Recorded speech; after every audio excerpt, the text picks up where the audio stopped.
الحمدللہ رب العالمین والصلاة والسلام علی من کان نبیا وآدم بین الماء والطین وعلی آلہ واصحابہ اجمعین اما بعد فاعوذ باللہ من الشیطان الرجیم بسم اللہ الرحمن الرحیم ان اللہ وملائکتہ یصلون علی النبی یا ایہا الذین آمنوا صلوا علیہ وسلموا تسلیما اللہم صلی علی سیدنا مولانا محمد وعلی آل سیدنا مولانا محمد صلاة دائمة بدوام الملک الحی القیوم۔ آج کی ہماری اس نشست کا عنوان ہے فکر۔ آپ جانتے ہیں کہ اس دنیا میں ہر شخص کسی نہ کسی فکر میں مبتلا ہے۔ کسی کو کاروبار کی فکر ہے، کسی کو نوکری کی فکر ہے، کسی کو اولاد کی فکر ہے، کسی کو مال و دولت جمع کرنے کی فکر ہے، کسی کو عہدہ و منصب پر پہنچ جانے کی فکر ہے۔ غرض یہ کہ ہر انسان کسی نہ کسی فکر میں مبتلا ہے۔ کوئی ایسا آدمی نہیں جو کہے کہ میں بالکل بے فکر ہوں، مجھے کسی چیز کا کوئی فکر نہیں۔ اور اس زمانے میں تو ویسے بھی ناممکن ہے کہ کوئی ایسا آدمی آپ کو ملے۔ لیکن ہمیں غور یہ کرنا ہے کہ یہ فکر ہے کیوں، اور اس فکر کرنے سے ہمیں کیا فائدہ ہوتا۔ فکر کرنے کا قرآن نے حکم دیا، فکر کرنے کا مشائخ طریقت نے حکم دیا، لیکن وہ قرآنی فکر اور ان مشائخ طریقت نے جس فکر کا حکم دیا وہ فکر کیا ہے؟ کیا ہم آپس میں جو فکر کرتے ہیں، کسی کو بیوی کا فکر ہے، کسی کو بچوں کا فکر ہے، کسی کو نوکری کا، کاروبار کا، عہدے کا، منصب کا، مال و دولت کا، یہ سارے افکار ہیں، کیا اسی کا حکم دیا قرآن نے؟ قرآن کہتا ہے وَيَتَفَكَّرُونَ فِي خَلْقِ السَّمَاوَاتِ وَالْأَرْضِ، وہ فکر کرتے ہیں زمین و آسمان کی تخلیق میں، کہ زمین و آسمان کی تخلیق کیسے ہوئی، وہ بھی ایک فکر ہے۔ لیکن اس دنیا میں جو ہم سب جس فکر میں مبتلا ہیں، ان تمام افکار کا تعلق صرف دنیا سے ہے۔ جو دنیا میں چیزیں ہیں، ہر شخص اسی فکر میں مبتلا ہے، اور مبتلا ہونے کی بھی ایک وجہ ہے۔ وجہ یہ ہے کہ اس کو بیوی کا تو فکر ہے، بچوں کا تو فکر ہے، مال و دولت جمع کرنے کا تو فکر ہے، عہدہ و منصب پر پہنچ جانے کا تو فکر ہے، دنیا کا ہر فکر ہے، لیکن اس کا فکر نہیں جس نے اسے پیدا کیا۔ کبھی اس کا بھی فکر کیا کہ اس نے جو مجھے پیدا کیا اور میرے اوپر جو قوانین شریعت لاگو کیے، کیا میں نے کبھی اس کا بھی فکر کیا کہ میرے اوپر کیا قوانین شریعت اس نے لاگو کیے ہیں، میں ان کو ادا کر رہا ہوں یا نہیں ادا کر رہا؟ دنیاوی فکر میں ہم سب لگے ہوئے، اور اس کا نتیجہ یہ ہے کہ ہم دنیاوی فکر کی وجہ سے، مخلوق کے فکر کی وجہ سے، خالق کے فکر کی طرف سے غافل ہو گئے۔ اب کوئی فکر نہیں، حالانکہ فکر مثبت بھی ہوتی ہے، منفی بھی ہوتی۔ ایک آدمی ہے غلط کام کرنے کا سوچ رہا ہے، یہ بھی ایک فکر ہے۔ ایک آدمی ہے نماز پڑھنے جانے کا سوچ رہا ہے، یہ بھی ایک فکر ہے۔ اور فکر ایسی چیز ہے جو ہر کام کرا دیتی۔ مثلا آپ نے یہاں آنے کا ارادہ کیا، آپ کو فکر ہے نا مجھے جانا ہے، آپ پہنچ جائیں گے۔ ایک فکر ہے صبح سے مجھے آج نشست میں جانا، پہنچ گئے۔ فکر ہے کہ مجھے صبح اٹھ کر فجر کی نماز پڑھنی ہے، اٹھ جائیں گے۔ اور یہ فکر ایسی ہوتی ہے کہ بعض دفعہ نیند غائب ہو جاتی۔ آدمی کہتا ہے کہ میں اس پریشانی میں تھا، اس فکر میں تھا، مجھے نیند ہی نہیں آئی۔ اور کبھی یہ کہتا ہے کہ میں آج بڑی بے فکری کی نیند سویا، مجھے کوئی فکر نہیں۔ پتہ چلا کہ فکر جو ہے یہی انسان سے سب کچھ کرا لیتی۔ اب پھر فکر کی دو قسمیں ہیں، ایک ہے فکر دنیا اور ایک ہے فکر آخرت۔ یہ دو فکر ہیں. فکر کی دو قسمیں ہیں، فکر دنیا اور فکر آخرت. اب ہم اس دنیا میں جتنی بھی فکر کر رہے ہیں ان کا تعلق دنیا سے ہے، لیکن اس دنیا میں رہ کر اگر آخرت کی فکر کریں تو دنیا میں بھی کامیاب، آخرت میں بھی کامیاب.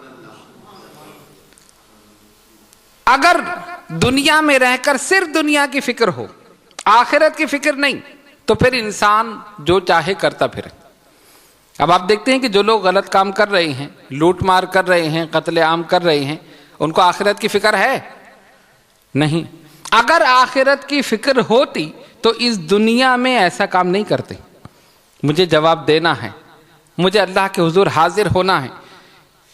اور اگر ذہن میں یہ نہ ہو کہ کسی کے سامنے جواب دینا ہے تو آدمی جو چاہے کرتا پھرے. اس کی مثال آپ یہ سمجھیں کہ ایک مالک کے دو غلام ہیں، اس نے ایک کو 100 روپے دیے، کہا جاؤ اس کی چیزیں خرید کے لے آؤ، اور اس کو کھلی چھٹی دے دی، جب تک بھی آؤ تمہارے پر کوئی پابندی نہیں. وہ چلا گیا، وہ جائے گا، آرام سے گھومے گا، پھرے گا، کچھ اس میں سے کھائے گا، پیے گا، کوئی پابندی نہیں ہے، میں جب چاہوں چلے جاؤں. لیکن ایک کو بلایا اور اس سے کہا دیکھو یہ 100 روپے میں نے تمہیں دیے ہیں، تمہیں 2 گھنٹے میں واپس آنا ہے، 2 گھنٹے سے زیادہ نہیں لگنے چاہیے، اور جب تم واپس آؤ گے میں ایک ایک پیسے کا حساب لوں گا کہ یہ 100 روپے تم نے کیسے خرچ کیے. پابندی لگا دی نا. اب کیا ہوا؟ دونوں میں فرق ہو گیا. پہلے والے کو چھٹی دے دی، جو چاہے کرے، آرام سے گھوم رہا ہے، کھا رہا ہے، پی رہا ہے، اس کو جواب دینا نہیں ہے. لیکن دوسرے کو ٹائم کی قید لگا دی، حساب کی قید لگا دی، ایک ایک پیسے کا حساب لوں گا. اب کیا ہے کہ وہ بازار میں گیا، وہاں سے اس نے چیزیں خریدی، لیکن گھڑی دیکھ رہا ہے 2 گھنٹے سے پہلے مجھے جانا ہے. سیٹھ نے کہا ہے کہ 2 گھنٹے میں واپس آ جانا ورنہ باز پرس ہوگی، مجھ سے سوال ہوگا. 2 گھنٹے سے پہلے وہ اپنا کام مکمل کر لے گا. ذہن میں خیال ہے نا کہ پوچھا جائے گا. اور نہ صرف یہ کہ 2 گھنٹے سے پہلے کام مکمل کرے گا، ایک ایک چیز کا حساب بھی لے گا. اگر ایک پین بھی خریدا ہے تو اس کی بھی رسید بنائے گا، مجھے سیٹ کو دینا ہے. ایک جوتی خریدی ہے تو اس کی بھی رسید بنائے گا، مجھے حساب دینا ہے. یہ فرق ہے دونوں میں. سمجھ گئے آپ بات؟ یہ فرق ہے ان دونوں میں بلا تشبیہ و تمثیل. کافروں کو کھلی چھٹی دے دی گئی، جو چاہو کرو، ان پر شریعت کے احکام لاگو نہیں. کسی کو دھوکہ دے رہے ہیں، کسی کا مال غصب کر رہے ہیں، سود کھا رہے ہیں، سب کچھ کر رہے ہیں، ان کو کوئی فکر نہیں کسی کو جواب دینا ہے. لیکن مسلمان کو بھیجا تو پابندی لگا دی، 5 وقت میری بارگاہ میں حاضری دینی ہے، جھوٹ نہیں بولنا ہے، غیبت نہیں کرنی ہے، چغلی نہیں کھانی ہے، کسی کو دھوکہ نہیں دینا ہے، سود نہیں کھانا ہے، حرام کی طرف نہیں جانا ہے، حرام کی طرف نہیں دیکھنا ہے، حرام کی طرف ہاتھ نہیں بڑھانا ہے. ساری پابندی لگا دی نا. اور یہ بھی بتا دیا ایک ایک چیز کا حساب لینا ہے محشر میں، ایک ایک چیز کا حساب لینا. اب کیا ہوا؟ اب مومن مسلمان اس دنیا میں آ گیا لیکن ڈر رہا، ہر چیز دیکھ کر استعمال کر رہا ہے. کہیں ایسا تو نہیں کہ اس چیز میں کوئی ایسا عمل میرا ہو جائے کہ قیامت میں خالق کائنات کو جواب دو؟ ایسا تو نہیں ہے. اور اگر ایسا ہے تو اس چیز کو چھوڑ دے. ایک ایک قدم سوچ سمجھ کر اٹھا رہا. تو یہ کیا ہے؟ یہ ہے فکر آخرت. فکر آخرت، مسلمان کو فکر آخرت ہے کہ قیامت کے دن مجھے جواب دینا. اور اگر حقیقت میں یہ چیز ہمارے ذہنوں میں پیدا ہو جائے تو اس دنیا میں کبھی بھی کوئی غلط کام نہ کریں. اگر امانت میں خیانت ہے تو فوراً خیال آئے کہ مجھے جواب دینا ہے. اگر کسی کے مال کو قصداً آپ کھا رہے ہیں تو پھر خیال آئے گا مجھے جواب دینا ہے. اگر کسی کے ساتھ زیادتی ہو رہی ہے فوراً خیال آئے گا مجھے جواب دینا ہے. فکر آخرت یہ ہے کہ جو دنیا کو بھی درست کر دے گی اور آخرت کو بھی درست کر دے گی. اور اگر فکر ہی نہ ہو تو پھر انسان جو چاہے کرتا پھر وہ کسی پہ ظلم کرتا ہے، کسی پہ زیادتی کرتا ہے، کسی کا مال قصداً ظلماً غصب کرتا ہے، بیواؤں یتیموں کا مال کھاتا ہے، امانت میں خیانت کرتا ہے، پھر اسے کوئی فکر نہیں. اس لیے ضروری ہے کہ اس دنیا میں جہاں اور فکریں ہمارے ذہن میں ہیں وہاں ہم فکر آخرت بھی اپنے ذہن میں رکھیں کہ ہمیں قیامت کے دن اپنے خالق اور مالک کے سامنے جواب دہ ہونا.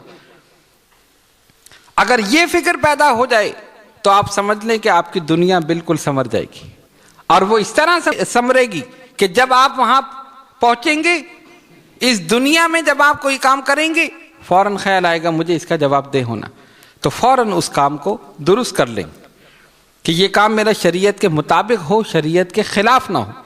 کہیں اس کا جواب قیامت کے دن میں اللہ کی بارگاہ میں نہ دے پاؤں کہ جب اس چیز کا سوال ہو جائے تو میں قیامت میں اس کا کیا جواب دوں گا. اگر یہ چیز، یہ فکر انسان کے ذہن میں پیدا ہو جائے تو آپ سمجھ لیں کہ فکر آخرت اس دنیا کو سنوار دے گی، اور آخرت تو خود بخود درست ہو جائے گی. لیکن ہماری کیفیت کیا ہے؟ ہم سوچتے ہیں آخرت تو جب مریں گے دیکھا جائے گا، ابھی تو کھا لو، معافی مانگ لیں گے، کسی کا حق کھایا ہے تو وہ بخشوا لیں گے، ہم یہ کر لیں گے، ابھی کر لو پھر معافی مانگ لیں گے، پھر اللہ کے حضور توبہ کر لیں گے. کیا ہمیں پتا ہے کہ ہمیں اس زندگی میں توبہ کا موقع ملے گا؟ کوئی جانتا ہے کہ اس کی عمر کتنی ہے کہ اس کو اتنا وقت ملے گا کہ وہ اللہ کے حضور توبہ کر سکے؟ نہیں. انسان کی زندگی کی بے ثباتی کا یہ حال ہے کہ جیسے پانی کا ایک بلبلہ ہوتا ہے ایسے انسان کی زندگی. سمندر میں ایک بلبلہ اٹھتا ہے نا، اٹھا ختم ہو گیا، پھر اٹھا پھر ختم ہو گیا. جس کو آپ جھاگ کہیں یا بلبلہ کہیں، پانی سے اٹھتا ہے اور اسی طرح ختم ہو جاتا. کہا یہی انسان کی زندگی کا حال، یہی انسان کی زندگی کی کیفیت. وہ نہیں جانتا کہ کتنے وقت، کتنے سال اس کو اس دنیا میں رہنا ہے. اسی لیے بزرگوں نے فرمایا کہ توبہ کی امید پر گناہ کرنا سب سے بڑی نادانی ہے. توبہ کی امید پر گناہ کرنا سب سے بڑی نادانی ہے کہ ابھی کر لو پھر ہم توبہ کر لیں. اگر گناہ کرتے ہی موت آ گئی تب کیا کرو؟ اس لیے ہر وقت موت کے لیے تیار رہو، ہر وقت مواخذے کے لیے تیار رہو، اور ہر وقت اللہ کی بارگاہ میں پیشی کے لیے تیار رہو. اور اپنے عمل کو، اپنے قول کو، اپنے فعل کو، اپنے کردار کو، اپنی گفتار کو اس طرح رکھو کہ جب بھی بلاوا آ جائے، جب بھی اللہ کی بارگاہ میں پہنچ جاؤ، سرخرو ہو کر پہنچو. ہم میں اور ان بزرگان دین اولیاء کاملین میں یہی فرق ہے. ہمیں فکر دنیا ہے، انہیں فکر آخرت. ہم صرف دنیاوی فکر میں ہیں، یہ کام ہو جائے، فلاں کی ترقی ہو جائے، فلاں کی نوکری ہو جائے، فلاں دکان میں کامیابی ہو جائے، کاروبار میں کامیابی ہو جائے. غرض یہ کہ جتنی بھی فکریں ہیں آپ غور کر لیں، سب کا تعلق دنیا سے. کوئی ایک فکر نہیں جس کا تعلق آخرت سے ہو. کاروبار کا تعلق آخرت سے ہے، نوکری کا تعلق آخرت سے ہے، جتنی فکریں ہیں سب کا تعلق دنیا سے ہے. لیکن ایک بات ہے، ان چیزوں کا تعلق بھی آخرت سے ہے. اب آپ کہیں گے کہ پہلے تو آپ نے کہہ دیا نہیں ہے، اب آپ کہہ رہے ہیں تعلق آخرت سے. وہ کس طرح؟ دیکھیے، آپ کاروبار کر رہے ہیں، اگر نبی پاک علیہ الصلوۃ والسلام کے حکم کے مطابق کر رہے ہیں کہ مجھے قیامت میں جواب دینا ہے، تو اس کا تعلق بھی آخرت سے ہے. رزق حلال کی تلاش میں نکلنا یہ بھی عبادت ہے کہ بندہ جب صبح نکلے یہ سوچ کر نکلے کہ میرے نبی صلی اللہ علیہ وسلم نے رزق حلال کا حکم دیا ہے، میں حلال ہی کماؤں گا، حرام کی طرف نہیں جاؤں. کیا کتنے ہی لاکھوں کا نقصان ہو جائے، لاکھوں روپے ضائع ہو جائے، لیکن میں حرام کی طرف نہیں جاؤں گا، حلال کی طرف. تو ہر قدم پر اسے نیکی مل رہی. اس کا نکلنا بھی عبادت ہو گیا، اس کا وہ کاروبار کرنا بھی عبادت ہو گیا، پوری زندگی عبادت ہو گئی. اگر وہ نوکری کر رہا ہے، کسی کا ملازم ہے، اور یہ سوچ کر رہا ہے کہ مالک کو تو نہیں پتا، لیکن یہ چیز میرے علم میں ہے، یہ اتنا مال میرے پاس ہے، میں اس کو دیانت کے ساتھ، امانت کے ساتھ رکھوں، اس لیے کہ مالک اس کا اصل وہی ہے، میں نہیں ہوں، میں تو اس کا غلام ہوں، نوکر ہوں، میں اس کو صحیح طور پر رکھوں، اس کی حفاظت کروں، اس میں کوئی خیانت نہ کروں. اگر یہ کام وہ کر رہا ہے تو اس کا تعلق بھی آخرت سے. کرے گا دنیا میں، صلہ ملے گا آخرت میں. اکثر ایسے مواقع آتے ہیں کہ انسان کو کچھ چیزیں ایسی ملتی ہیں، یعنی میں ایک جنرل بات کر رہا ہوں، اور اس لیے کر رہا ہوں کہ ایسے بہت سے واقعات ہمارے پیش نظر ہوئے. ایسی بہت سے مواقع انسان کو ملتے ہیں کہ وہ کہیں کام کر رہا ہے، بہت سے پیسے اس کو مل گئے، مالک کو نہیں پتا، پیسہ مالک کا ہی ہے، کوئی چیز اس نے زیادہ داموں میں بیچ دی۔ اب شیطان اس کے ذہن کے اندر پیدا کرتا ہے، دیکھو سیٹھ کو تو پتہ نہیں ہے، تم اپنی جیب میں رکھ لو۔ اس کو بتایا کہ اتنے کا بیچا، جو زیادہ بیچا وہ پیسے اپنی جیب میں۔ یہ بھی امانت میں خیانت ہے۔ بظاہر محسوس یہ ہو رہا ہے کہ یہ پیسہ ہماری جیب میں آ رہا، لیکن یاد رکھیے وہ حرام کا پیسہ، ایک پیسہ بھی آپ کی جیب میں آئے گا اپنے ساتھ بیماری لے کر آئے گا، پریشانی لے کر آئے گا، مصیبت لے کر آئے گا، اور ایسی بیماری ہوگی کہ سب کا سب نکل جائے گا۔ حضرت امام اعظم ابو حنیفہ رضی اللہ تعالیٰ عنہ کپڑے کا کاروبار کرتے تھے، کہیں تشریف لے گئے، ایک گاہک آ گیا، تھان میں خرابی تھی، کوئی نقص تھا، کمی تھی، جو بیٹھا ہوا تھا اس نے بیچ دیا۔ واپس تشریف لائے، کہا حضور میں نے یہ بیچ دیا، اتنے کا بیچا۔ فرمایا اچھا جس کو بیچا تھا اس کو نقص بتا دیا تھا، اس کو بتا دیا تھا اس میں یہ خرابی ہے؟ کہا نہیں یہ تو میں نے نہیں بتایا۔ فرمایا یہ کیوں کیا؟ مال میں جو خرابی تھی اسے بتانا چاہیے تھا کہ اس مال میں یہ خرابی ہے، تو نے بغیر بتائے زیادہ پیسوں کا بیچ دیا، اب کیا کریں؟ اس کو تلاش کیا تو وہ تو ملا نہیں، وہ تو کہیں سے آیا مال خرید کر چلا گیا دوسرے شہر۔ آپ کا تقوی پرہیزگاری دیکھیے، اللہ کے خوف سے لرز رہے ہیں۔ قیامت کے دن مجھ سے سوال ہوا تو میں کیا جواب دوں گا؟ 70 تھانوں کی قیمت خیرات کر دی، 70 تھانوں کی قیمت خیرات کر دی، صرف اس وجہ سے کہ وہ ایک تھان جو بیچ دیا وہ بغیر بتائے بیچا، اس میں خرابی تھی، اس میں نقص تھا۔ جس نے لیا ہے وہ وہاں جا کر دیکھے گا تو کیا کہے گا؟ اور قیامت میں مجھ سے پوچھا جائے گا تو میں کیا جواب دوں؟ یہ ہے فکر آخرت۔ اگر یہ فکر آخرت ہر انسان کے ذہن میں پیدا ہو جائے، اس کے قلب اور ذہن میں راسخ ہو جائے، تو آپ سمجھ لیں کہ دنیا میں بھی کامیاب ہو جائے، آخرت میں بھی کامیاب ہو جائے۔ تو یہ فکر ایسی چیز ہے، یہ فکر ہی انسان سے سب کچھ کراتی ہے۔ اسی فکر میں انسان صبح سے شام تک چاروں طرف دوڑ رہا ہے، روزی کے لیے بھاگ رہا ہے۔ کیوں؟ فکر کیا ہے؟ مجھے اپنے بچوں کا پیٹ پالنا۔ اس کو اپنے لیے تو کچھ نہیں چاہیے نا، 2 روٹی کافی ہے، بیوی بچوں کے لیے دوڑ رہا، فکر ہے ایک۔ اور یہی فکر اگر مثبت ہو جائے، آخرت کی فکر ہو جائے، تو اس دنیا میں اس کا سارا عمل، اس کا کردار، اس کی گفتار، یہ سب کے سب درست ہو جائے۔ اور جب دنیا درست ہو گئی، آخرت خود بخود درست ہو گئی۔ اسی لیے قرآن نے ہمیں ایک دعا سکھا دی، ربنا آتنا فی الدنیا حسنۃ وفی الآخرۃ حسنہ۔ پہلے دنیا کا ذکر کیا، پھر آخرت کا ذکر کیا۔ مولا دنیا اور آخرت میں ہمیں سرخروئی عطا فرما۔ کیا مطلب؟ جس کی دنیا اچھی ہے اس کی آخرت بھی اچھی۔ آپ کہیں گے دنیا اچھی تو اس کا مطلب ہے کہ وہ ایئر کنڈیشن بنگلے میں رہتا ہو اس کی دنیا اچھی، جب بہت بڑے محل میں رہتا ہو تو اس کی دنیا اچھی۔ پھر غریب کی دنیا تو اچھی ہوئی نہیں، وہ تو بیچارہ جھوپڑی میں رہتا۔ دنیا اچھی ہونے سے مراد یہ ہے کہ دنیا میں جس کے اعمال اچھے ہیں اس کی آخرت اچھی۔ سرکار نے فرمایا دنیا مزرعۃ الآخرہ، یہ دنیا آخرت کی کھیتی ہے، یہاں جو کچھ تم بوگے وہ آخرت میں پالو۔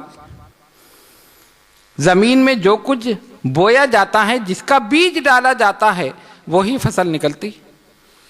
جس پھل کا بیج یا گٹھلی دباؤ گے وہی نکلے گا۔ کبھی ایسا ہوا کہ آم کی گٹھلی دبائی اور امرود نکل آیا؟ ایسا ہوا؟ جس کی گٹھلی وہی پھل، جس کا بیج ویسی فصل۔ فرمایا دنیا مزرعۃ الآخرہ، یہ دنیا آخرت کی کھیتی ہے، یہاں جیسا بیج تم ڈالو گے وہاں پالو گے آخرت میں۔ اگر عمل نیک ہے تو جزا ہے، اور بد ہے تو سزا۔ تو اگر یہ چاہتے ہو کہ قیامت کے دن ہم سرخرو ہو جائیں اللہ کی بارگاہ میں اور نبی پاک علیہ الصلوۃ والسلام کی بارگاہ میں، تو اس دنیا میں اپنے اعمال کو درست کر لو، اس دنیا میں فکر آخرت اپنے ذہن کے اندر راسخ کر لو، اور ہر عمل میں یہ سوچو کہ مجھے قیامت کے دن جواب دہ ہونا۔ اگر میں نے اس کا مال لیا ہے، اس کی امانت لی ہے، تو اس کو بالکل صحیح سلامت اس کے حقدار تک پہنچانی۔ اگر میں نے کسی کا مال قرض کے طور پر لیا ہے، جتنے دن کے لیے لیا ہے مجھے اتنے دن میں پہنچانا، ایک ایک عمل کا حساب۔ صحابہ اکرام رضوان اللہ تعالی علیہم اجمعین، آپ دیکھیں کہ ان کی زندگی میں خشیت الہی اور فکر آخرت ان کے قلب اور ذہن میں راسخ ہو چکی تھی، راسخ ہو چکی تھی۔ ایک نوجوان سفر کرتا ہوا ایک علاقے میں چلا گیا، جب وہ وہاں پہنچا تھکا ہوا تھا، اس نے اپنا اونٹ ایک باغ میں کسی درخت کے ساتھ باندھ دیا اور خود سونے کے لیے لیٹ گیا۔ اونٹ کی رسی کھل گئی، ظاہر جانور ہے، اس کو گھاس نظر آئی، درخت نظر آئے، سرسبز پودے نظر آئے، اس نے منہ مارنا شروع کر دیا، ادھر سے کھایا ادھر سے کھایا، اس درخت کو کھایا، وہ پتے کھائے، گھاس، باغ کو خراب کر دیا۔ باغ کا جو مالی تھا اور مالک بھی تھا، بوڑھا انسان تھا، اس نے دیکھا تو اس کو غصہ آیا کہ یہ کون آدمی ہے، نوجوان یہ سو رہا ہے اور اس نے چھوڑ دیا یہ آرام سے، اس نے میرا سارا باغ خراب کر دیا۔ وہ غصے میں آیا اور اس نے اونٹ کو مارنا شروع کیا، تو اس کی آنکھ کھل گئی، یہ جو سو رہا تھا۔ اس نے دیکھا، اس نے اٹھ کے پوچھا کیوں مار رہا ہے، آپس میں تلخ کلامی ہوئی، اس نے ایک لکڑی اس کے سر پہ ماری یا پتھر مارا، وہ بوڑھا آدمی تھا، مر گیا۔ ایک موت اچانک ہو گئی، موت واقع ہو گئی، لگ گیا سر پہ کسی صحیح جگہ، مر گیا۔ ادھر وہ مرا، ادھر اس کے دو نوجوان بیٹے آ گئے، اچھا تو نے ہمارے باپ کو مارا ہے، ہم تجھے ماریں گے، وہ اس کو مارنے کے لیے تیار۔ ادھر سے لوگ آ گئے، ہنگامہ ہو گیا، سب نے کہا اس کو پکڑ کر قاضی کی عدالت میں پیش کر دو، پیش کر دیا۔ زمانہ تھا حضرت فاروق اعظم رضی اللہ تعالیٰ عنہ کا، اور آپ جانتے ہیں فاروق اعظم کی شخصیت، عدل اور انصاف، کسی کے ساتھ کوئی رعایت نہیں۔ فاروق اعظم کی ہیبت اور جلال، جس طرح مدینے میں رہنے والا شخص ان کے رعب سے کانپتا تھا، اسی طرح فلسطین میں رہنے والا بھی ان کے رعب سے کانپتا۔ یہ شان تھے فاروق اعظم۔ پیش کر دیا قاضی کی عدالت میں، کیا ہوا، اس نے ہمارے باپ کو مارا ہے، لہذا قتل کے بدلے قتل، فیصلہ تو یہی ہونا تھا، یا پھر جو مقتول ہے اس کے ورثہ دیت دے دیں، اس سے دیت لے لیں جس نے قتل کیا ہے، یا معاف کر دیں۔ اگر معاف کر دیں تو بھی معاف ہو جاتا ہے، قاضی کہے چلو بھائی اس نے معاف کر دیا، یا وہ کہے کہ نہیں اس کی دیت دو، اتنے پیسے مجھے چاہیے، اتنے پیسے دو گے تب ہم معاف کریں گے، خون معاف کر دیں گے، پھر بھی معاف ہو جاتا۔ لڑکوں نے کہا نہیں ہم اس سے بدلہ لیں گے۔ قاضی نے کہا کیا بدلہ ہے، کہ قتل کا بدلہ قتل۔ اس نے بتایا کہ بھائی مجھ سے کوئی قصدن نہیں ہوا، اس نے میرے اونٹ کو مارنا شروع کیا، مجھے غصہ آیا، میں نے پتھر اٹھا کے مار دیا، وہ سر پہ لگ گیا، وہ بوڑھا آدمی تھا، مر گیا۔ انہوں نے کہا نہیں ہم کچھ نہیں سنتے۔ قاضی نے فیصلہ دے دیا ٹھیک ہے اسے قتل کر دیا جائے، فیصلہ ہو گیا۔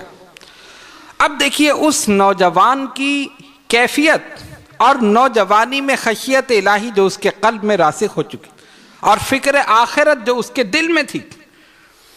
عدالت لگی ہوئی ہے، سیدنا فاروق اعظم موجود ہیں، وہ نوجوان موجود ہے، اور اس بوڑھے کے دو نوجوان بیٹے بھی موجود ہیں جو مسلسل اصرار کر رہے ہیں کہ ہمیں قتل کا بدلہ قتل چاہیے۔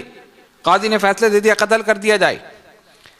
اس نے کہا میری ایک گزارش، کیا، ٹھیک ہے فیصلہ ہو گیا مجھے قتل ہونا، لیکن میں اپنے شہر جانا چاہتا ہوں، کیوں، مجھ پر قرض ہے، اگر آپ مجھے اجازت دیں تو میں جاؤں گا اور جس کا قرض مجھ پر ہے میں وہ پیسے دے کے قرض ادا کر کے میں کل شام تک واپس آ جاؤں،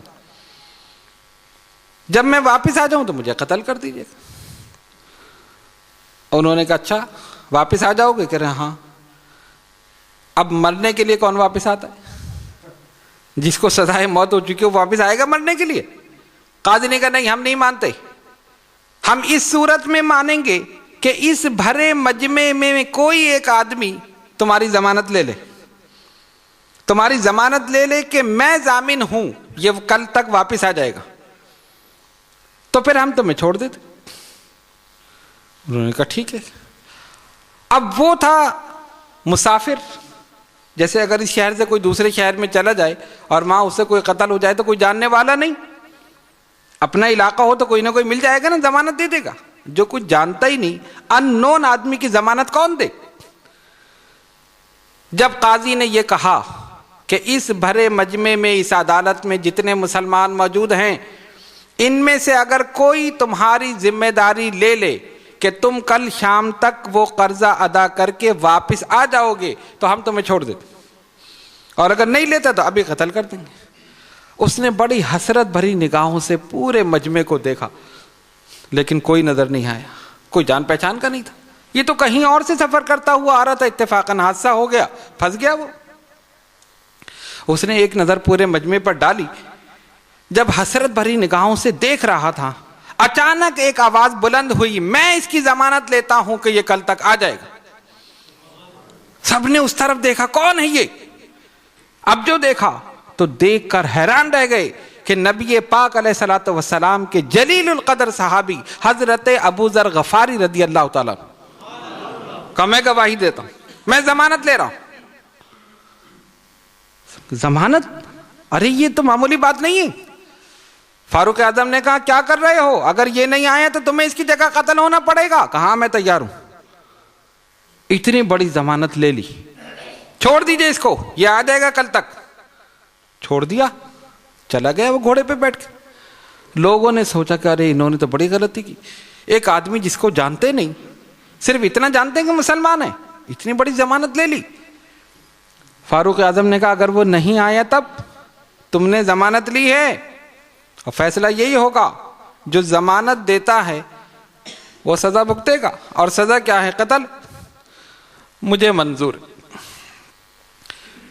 صبح ہوئی، دوپہر ہوئی، شام ہو گئی، عدالت لگ گئی، انتظار ہو رہا ہے، وہ نہیں آیا۔ ٹائم گزر رہا ہے، اس نے جو ٹائم دیا تھا وہ ٹائم گزر رہا ہے، وقت قریب آتا جا رہا، اور وہ اطمینان سے اپنی جگہ کھڑے ہیں، ان کو کوئی خوف نہیں ہے مرنے کا۔ جنہوں نے ضمانت دی حضرت ابو ذر غفاری رضی اللہ تعالیٰ عنہ۔ فاروق اعظم پریشان ہے، اتنے جلیل القدر صحابی ایک نوجوان کی وجہ سے قتل ہو جائیں گے، تم نے کیوں یہ کہہ دیا؟ خاموش۔ اب ٹائم قریب آ رہا، جو ٹائم اس نے دیا تھا۔ اچانک کسی نے کہا دیکھو دور سے گرد و غبار اڑ رہا۔ ان کا اچھا ٹھہر جاؤ، ابھی ٹھہر جاؤ، ابھی کوئی حکم جاری نہ کریں آپ۔ قاضی صاحب سے کہا، دیکھا کہ وہ گرد و غبار قریب آیا، گھوڑا دوڑاتا ہوا وہی نوجوان واپس آ گیا۔ اس نے گھوڑا کھڑا کیا، ہانپتا کانپتا واپس آیا، آ کر سب کو سلام کیا اور کھڑا ہو گیا، اور سب سے پہلے معذرت کی کہ دیر سے آنے کی میں معذرت چاہتا ہوں، میں اس سے پہلے پہنچ جاتا لیکن فاصلہ تھوڑا سا طویل ہو گیا، میں اس وجہ سے دیر سے پہنچا، تاخیر ہو گئی۔ اب آپ جو ہے اپنا کام کر لیجئے، میں آ گیا ہوں مرنے کے لیے۔ کل جو سزائے موت مجھے دی گئی تھی اور یہ لوگ نہیں مانے تھے، لہٰذا آپ کر لیں۔ فاروق اعظم نے پوچھا تم نے کیا کیا؟ کہا مجھے صرف ڈر یہ تھا کہ مجھے امانت یا جو قرض تھا، قرض مجھے چکانا تھا، وہ میں کر کے آ گیا۔ صرف ڈر یہ تھا کہ کل قیامت کے دن اللہ تبارک و تعالیٰ مجھ سے سوال کر لے کہ تجھ پر جو قرض تھا تو نے کیوں نہیں ادا کیا، میں نے صرف اس لیے ایک دن کی مہلت مانگی تھی۔ اب الحمدللہ میں وہاں پر چلا گیا، میں نے اپنا قرض اتار دیا، اس کو دے دیا جس کا قرض تھا، اور اب میں بالکل بری الذمہ ہوں، لہذا آپ اپنا حکم جاری کر دیجئے، جلاد کو حکم دیجئے میرا سر اتار دے۔ اس کی جب یہ داستان سنی تو اس بوڑھے کے جو دو نوجوان لڑکے تھے وہ اس کی شکل دیکھتے رہ گئے۔ یہ خوبرو نوجوان جس نے ابھی جوانی میں قدم رکھا ہے، خشیت الہی، اللہ کا ڈر اس کے دل میں اتنا ہے کہ مرنے کے لیے پھر واپس آ گیا، اور وہ قرض اتار کر پھر واپس آ گیا۔ انہوں نے کہا ہم نے ایسا نوجوان نہیں دیکھا، ہم نے اپنے باپ کا خون معاف کر دیا، ہم نے معاف کر دیا، اس کو چھوڑ دیجئے۔ عدالت میں مرحبا مرحبا کی صدائے بلند، اس کو معاف کر دیا گیا۔ لیکن فاروق اعظم نے پوچھا حضرت ابو ذر غفاری رضی اللہ تعالیٰ عنہ تم نے یہ کام کیوں کیا؟ تم اس کو جانتے تھے؟ کہا نہیں۔ اتنی بڑی ضمانت کہ یہ نہیں آیا تو میں قتل ہو جاؤں گا؟ فرض کرو اگر یہ نہیں آتا، کہا کیوں نہیں آتا؟ جب خشیت الہی اس کے دل میں راسخ تھی، کیوں نہیں آتا؟ نہیں تم ایک بات بتاؤ تم نے ذمہ داری کیوں لی؟ اب سنو صحابی رسول کا جواب جو سننے اور یاد رکھنے کے قابل۔ حضرت ابو ذر غفاری رضی اللہ تعالیٰ نے فرمایا جس وقت قاضی نے اس سے یہ کہا کہ اس بھرے مجمع میں جتنے مسلمان موجود ہیں ان میں سے اگر کوئی ایک تیری ضمانت لے لے تو ہم تجھے چھوڑ دیتے ہیں، اس نے بڑی حسرت بھری نگاہوں سے دیکھا، کوئی نہیں بولا۔ میرے دل میں ایک درد اٹھا کہ ایک مسلمان مسلمانوں میں اپنے آپ کو تنہا محسوس کر رہا ہے، ایک مسلمان اتنے مسلمانوں میں اپنے آپ کو تنہا محسوس کر رہا ہے۔ کیا ہمارے نبی نے ایک دوسرے کا بھائی نہیں بنایا؟ کیا ہمارے آقا نے ایک دوسرے کا بھائی نہیں بنایا؟ اسلام نے ایک مسلمان کو دوسرے کا بھائی بنایا ہے۔ المسلم من سلم المسلمون من لسانہ و یدہ، فرمایا مسلمان وہ ہے جس کے ہاتھ اور زبان سے دوسرے مسلمان محفوظ رہیں۔ المؤمن اخو المسلم، ایک مسلمان دوسرے مسلمان کا بھائی ہے۔ میں نے صرف یہ سوچا ایک مسلمان اتنے بھرے مسلمانوں میں اپنے آپ کو بالکل تنہا محسوس کر رہا ہے، مجھ سے گوارا نہیں ہوا، اس لیے بڑھ کر میں نے اس کی ذمہ داری لے لی۔ اس وجہ سے میں نہیں جانتا یہ کون ہے، ہاں میں اتنا جانتا ہوں یہ مسلمان ہے، جس نبی کا کلمہ میں پڑھتا ہوں اسی کا کلمہ یہ بھی پڑھتا ہے،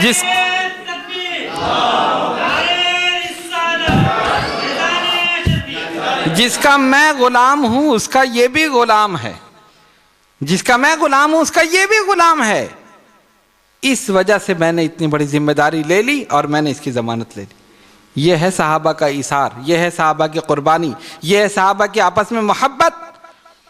پتہ چلا کہ اگر فکر آخرت ہوگی تو دنیا درست ہو جائے گی، صرف فکر کی بات ہے، اور فکر آخرت نہیں تو کچھ نہیں۔ جب دنیا اچھی ہوگی تو آخرت بھی اچھی ہوگی۔ ہمیں یہ چاہیے کہ ہم اپنے دل میں اللہ تبارک و تعالیٰ کا ڈر اور اس کا خوف یہ پیدا کریں، آخرت کی فکر پیدا کریں اور وہاں کے لیے تیاری کریں، نیک اعمال کریں اور یہ نیک اعمال وہاں بھیجتے رہیں تاکہ جب وہاں جائیں تو اعمالوں کا سرمایہ ہمارے پاس پہلے سے موجود۔ انسان کو کہیں جانا ہو، کسی شہر جانا ہو یا کسی ملک میں بالکل ہجرت کر کے جانا ہو تو کیا کرتا ہے؟ سامان بھیجتا ہے نا پہلے سے، کچھ آج بھیج دیا، کچھ کل بھیج دیا، کچھ پرسوں بھیج دیا، سامان بھیج رہا ہے۔ کیوں؟ اس لیے کہ مجھے جانا ہے، یہاں سے مجھے بالکل جانا ہے۔ اگر 2 دن کے لیے جانا ہے تو ایک اٹیچی بھیج دی یا خود ساتھ لے گیا، 1 دن کے لیے جانا ہے تو جو کپڑے پہن کر گیا وہی کپڑے پہن کر آ گیا، بھائی صبح میں جاؤں گا شام کو آ جاؤں گا۔ جتنا زیادہ رہنا ہے اتنا زیادہ سامان بھیجتا ہے، اور اگر جا کر واپس نہیں آنا ہے تو پھر یہاں رکھنا کیا ہے؟ ہم سب کو جانا ہے نا، اور پھر جا کر واپس آنا ہے۔ کوئی ہے ایسا جو کہے میں واپس آ جاؤں؟ کوئی کہے گا بھی تو نہیں آ سکتا، اسی لیے کہ جتنے گئے کوئی واپس آیا نہیں آیا، اگر آ جاتا تو ڈر کے بھاگ جاتے کہ یہ کہاں سے آ گیا۔ تو جب جانا ہے اور جا کر واپس نہیں آنا ہے تو پھر رکھنا کیا ہے یہاں پر؟ پھر سب بھیج دو، پھر جتنے نیک اعمال یہ کرتے رہو وہاں جمع ہوتے رہیں گے تاکہ جب وہاں پر گئے بینک بیلنس نیکیوں کا موجود ہے۔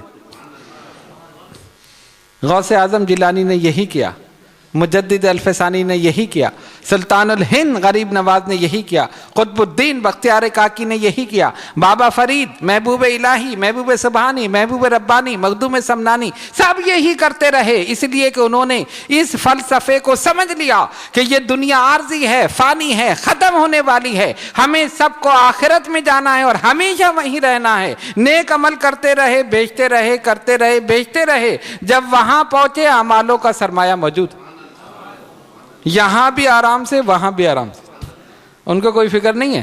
اب بلکہ ایسا کام کر کے گئے کہ خود تو جو ساتھ لے کر گئے پیچھے بھی ایصال ثواب جا رہا ہے، ہر جگہ 11ویں ہو رہی ہے، ایصال ثواب پہنچ رہا ہے، خواجہ صاحب کی چھٹی ہو رہی ہے، ایصال ثواب پہنچ رہا ہے۔ یہ ہے فکر آخرت۔ تو اس دنیا میں انہوں نے فکر آخرت کی اور اپنے عمل کو درست رکھا، جس کا نتیجہ یہ نکلا کہ اللہ تبارک و تعالیٰ نے ان کا نام سر بلند کر دی، اور دنیا سے جانے کے بعد بھی ان کا نام آج تک زندہ ہے اور قیامت تک زندہ رہے گا۔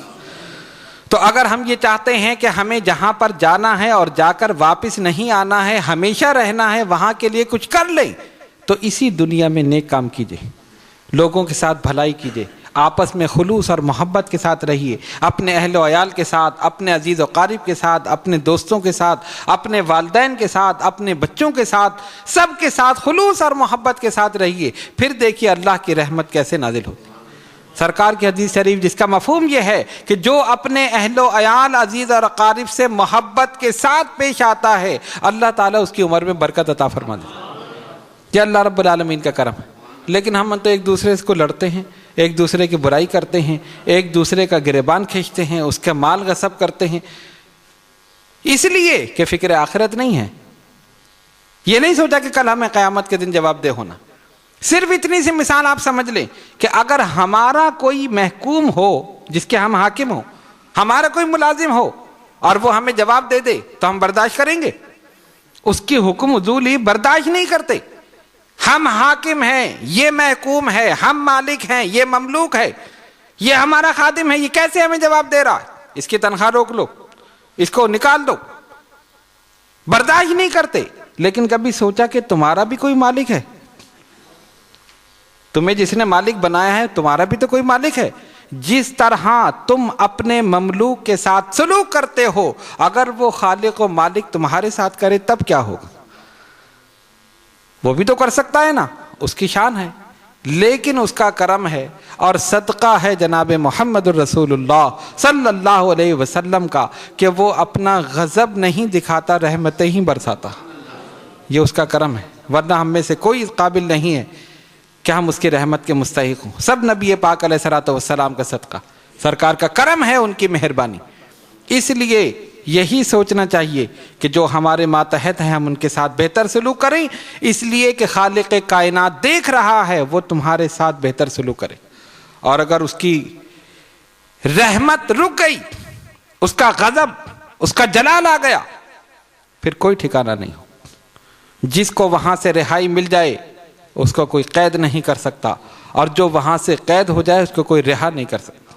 جس کو اس کی طرف سے عزت مل جائے اسے پوری کائنات میں کوئی ذلیل نہیں کر سکتا، اور جس کو وہاں سے ذلت مل جائے اسے کوئی عزت نہیں دے سکتا۔ ہر چیز اسی کی طرف سے ہے، ہر کام اسی کی طرف سے، لہٰذا اسی کی طرف توجہ رکھو اور اس سے محبت کرتے رہو، اس کا ذکر کرتے رہو، اس کی فرما برداری کرتے رہو، ہر حکم پر سر تسلیم خم کرتے رہو۔ اس نے جو 5 وقت ڈیوٹی تمہاری نماز کے لیے لگائی، اس کی فکر رکھو، اور فکر کرو گے تو ہر نماز میں یقیناً پہنچ جاؤ گے۔ فکر کرنے سے روزانہ ٹائم پر آفس میں پہنچتے ہیں یا نہیں؟ اسکول میں پہنچتے ہیں یا نہیں؟ فکر ہے نا، تو پھر نماز میں کیوں نہیں پہنچ سکتے؟ چلو ٹھیک ہے، نکل گئی تو پڑھ لیں گے، چلو قضا پڑھ لیں گے، فکر نہیں ہے۔ اگر فکر ہو تو وقت پر پہنچ جائے۔ اس لیے ان تمام چیزوں کی فکر رکھیے، اور خاص طور پہ فکر آخرت۔ جب فکر آخرت ہمارے دل میں ہوگی، دنیا خود بخود درست ہو جائے گی۔ اللہ تبارک و تعالی ہم سب کو نیک اعمال کی توفیق عطا فرما۔ یا اللہ ہم سب کے صغیرہ و کبیرہ گناہوں کو معاف فرما۔ یا اللہ ہماری نمازوں کو قبول فرما۔ یا اللہ ہمارے سجدوں کو قبول فرما۔ یا اللہ جو بیمار ہیں انہیں شفائے کامل عطا فرما۔ جو کسی پریشانی میں مبتلا ہیں ان کی پریشانیوں کو دور کر دے۔